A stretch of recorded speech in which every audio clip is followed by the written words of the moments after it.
The Nerd Fighters!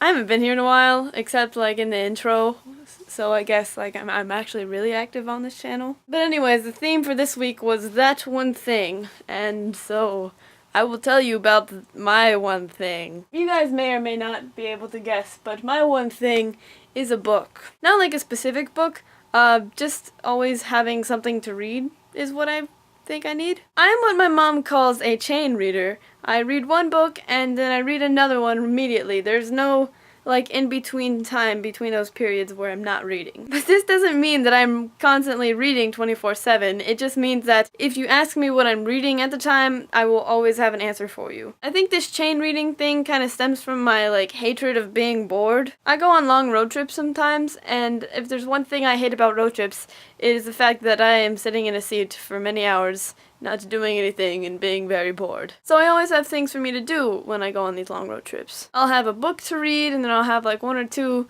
backup books to read when I'm done reading that first book. And then I have audiobooks and podcasts and music and all other sorts of things to keep me amused while I'm in a car for many hours. I also have somewhat of a system or like a strategy when I read books. When I'm reading a series that's already finished, I tend to read the whole series at once, unless it's like a really long series like Harry Potter, in which I just read, and then every couple of books I like read something else because one can only handle so much wizard angst. If I read a book of a genre that I'm not used to reading, or if I read a book where I don't understand half the words that it's saying, I normally read a YA book in between because I like to like go a step lower sometimes and just relax, because you know some of these books require a lot of energy and a lot of attention and concentration and patience, and it's like, yeah, I can't do that all the time. I also try to read big books when I'm on school breaks and stuff, because I carry what I'm reading around with me everywhere, and big books take up a lot of space and they're really heavy and really inconvenient, and don't tell me that I need to get a Kindle or Nook or anything, because